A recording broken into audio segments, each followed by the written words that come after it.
Hello दोस्त, ये current affairs 13th।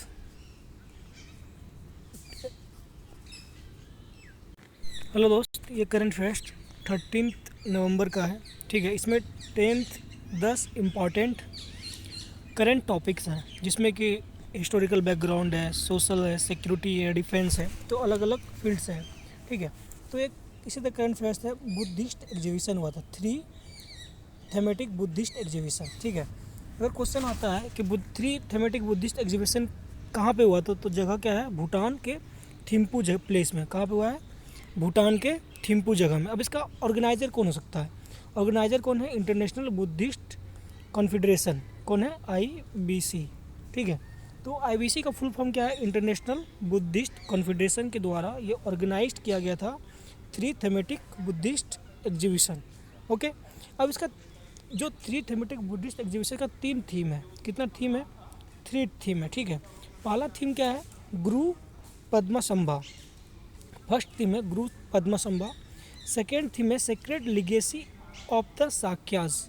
ठीक है, sacred legacy of the Sakyas. And third theme इसका life and teaching of Buddha. ठीक है, तो एक्चुअली क्या होता है, आजकल के एग्जाम में स्टेटमेंट बेस्ड क्वेश्चन आता है। ठीक है, तो हो सकता है कि क्वेश्चन आ जाए ऑनलाइन, कहाँ पर ऑर्गेनाइज किया? थिम्पू, भूटान में। इसका थीम अलग अलग ये पार्ट है। ठीक है, तो ये इंपॉर्टेंट 13 नवंबर का क्वेश्चन है। हम लोग का नेक्स्ट क्वेश्चन है ज्योग्राफी रिलेटेड, ज्योग्राफी या प्लेस कह लो। ठीक है, क्या है इंडिया का सबसे largest geothermal energy technology pilot project? क्या है इंडिया का सबसे largest geothermal energy project? कहाँ पे लगाया जा रहा है? तो ये आंध्र प्रदेश में लगाया जा रहा है। कहाँ पे लगाया जा रहा है? आंध्र प्रदेश में। ठीक है, अब इसका एग्जीक्यूटिव बॉडी कौन है? एनर्जी इफिशियंसी सर्विस लिमिटेड है एग्जीक्यूटिव बॉडी, जो इसको मॉनिटर करेगा। ठीक है, अब 2 प्रोजेक्ट साइट पे है। ठीक है, 2 प्रोजेक्ट अराकू वैली, ठीक है, और दूसरा है क्या, विशाखापट्टनम। ये 2 जगह पे लगाया जा रहा है इंडिया का सबसे largest geothermal energy technology pilot project. अब जियो थर्मल एनर्जी क्या होता है? जियो थर्मल एनर्जी होता है कि जो भी अंडरग्राउंड हीट से, ठीक है, एनर्जी प्रोड्यूस होते हैं, उसको जियो थर्मल एनर्जी कहते हैं।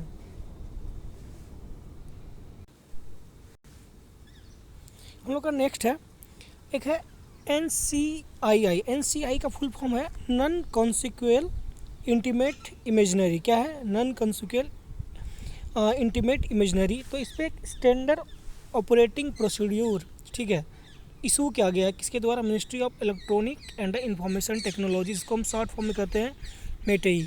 ठीक है, तो ये इस डिपार्टमेंट के द्वारा, ministry of electronic and information technology department के द्वारा एक ऑपरेटिंग प्रोसीड्यूर इस पे लगाया गया है। ठीक है, नॉन कॉन्सिक्वेंशियल इंटीमेट इमेजनरी पे।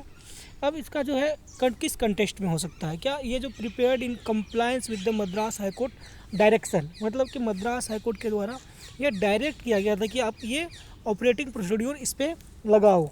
ओके, तो अब ये एक्चुअली नया रूल के अनुसार आया, जिसमें कि नया रूल है भारतीय न्याय संहिता 2023 में जो न्यू रूल है, इसके तहत ये प्रोसीड्यूर स्टार्ट किया गया है। ठीक है, तो किस पे किया गया है? NCII पे किया गया है। किस डिपार्टमेंट के द्वारा किया गया है? ये डिपार्टमेंट का नाम है ministry of electronic and technology, information technology. Okay, fourth हम लोग का MCQ मतलब को इम्पोर्टेंट करंट अफेयर्स है। एक मीट हुआ था, friend of IBC meet. Okay, अब IBC का फुल फॉर्म क्या हो गया? International Buddhist Confederation. International Buddhist Confederation जो है, फ्रेंड ऑफ IBC मीट जो हुआ है, ये एक्चुअली ऑर्गेनाइजर कौन है इसका? तो ऑर्गेनाइजर क्या है? जो इंडिया का एम्बेसी भूटान में है। ठीक है, और इंटरनेशनल बुद्धिस्ट कॉन्फ्रेंस, ये अभी मतलब एक तरह से कह लो कि ऑर्गेनाइज किया गया है इसके द्वारा। किसके द्वारा? इंडिया का एम्बेसी और इंटरनेशनल बुद्धिस्ट कॉन्फेडरेशन। कहाँ पे? भूटान में। ठीक है, अब इसका पर्पस क्या हो सकता है? पर्पस क्या? ग्लोबल बुद्धिस्ट डिप्लोमेसी का क्या इंडिया का रोल है, मतलब to reaffirm India's role in the global Buddhist diplomacy. ठीक है, तो एक इम्पॉर्टेंट पर्सपेक्टिव अगर क्वेश्चन आता है कि फ्रेंड ऑफ IBC मीट या इंटरनेशनल बुद्धिस्ट कॉन्फेडरेशन कहाँ हुआ है? भूटान में हुआ है। किसके द्वारा हुआ है? तो इंडिया के एम्बेसी के द्वारा किया गया है। ओके, हम लोग का नेक्स्ट है investor education and protection workshop for rural self help group. ठीक है। अभी रिसेंटली क्या हुआ है, 13 तारीख को investor education and protection workshop for rural women self help group पे टॉपिक है कि ये ऑर्गेनाइज किया गया है investor education and protection fund authority. किसके द्वारा ऑर्गेनाइज किया गया है? Investor education and protection fund authority. अब ये इसके साथ कोलैबोरेट किया है, कोलैबोरेट 3 डिपार्टमेंट किया है, NCAER डिपार्टमेंट कोलैबोरेट किया हुआ है, सेबी डिपार्टमेंट कोलैबोरेट किया हुआ है, तीसरा डिपार्टमेंट AMFI डिपार्टमेंट कोलैबोरेट किया हुआ है इस चीज़ को ऑर्गेनाइज करने के लिए। अब ये जो है क्या Haryana state rural livelihood mission के साथ किया गया है। ये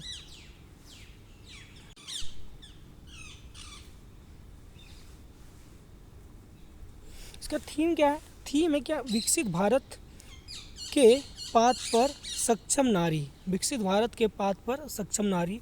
अगर ये इसका थीम आता है इम्पोर्टेंटली, इस ऑर्गेनाइजेशन का थीम क्या है जो अभी हुआ है, ठीक है, तो विकसित भारत के पथ पर सक्षम नारी। अब गोल क्या हो सकता है? फाइनेंशियल लिटरेसी को बढ़ाना है, सेफ इन्वेस्टमेंट प्रैक्टिस कराना है, एम्पावर रूरल वीमेन इकोनॉमिकली करना है, ठीक है। तो जनरली फाइनेंस लिटरेसी बढ़ाना वीमेन के साथ में, सेफ इन्वेस्टमेंट कहाँ करना इसको देखना है, रूरल एम्पावरमेंट के लिए इसको किया गया है, ठीक है। हम लोग का नेक्स्ट क्वेश्चन है रेसिन पे। हम लोग किस पे क्वेश्चन नेक्स्ट इंपॉर्टेंट टॉपिक है रिसिन पे, ठीक है। किस पे टॉपिक है? Important ricin.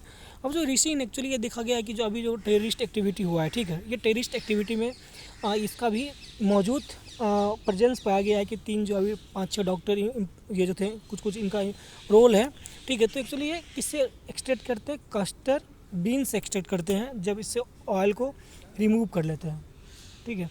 तो जो इसका एक सीड है, सीड से ऑयल निकालने के बाद जो भी इसका शेष बचता है, मतलब जो आफ्टर लेफ्ट बचता है, ठीक है, तो वो उसको क्या कहते हैं? उसको रेसिन कहते हैं। अब रेसिन एक्चुअली फिजिकल फॉर्म में पाया जाता है, तो पाउडर के में पाया जाता है, मिस्ट में पाया जाएगा, पेलेट भी पाया जाएगा, ठीक है।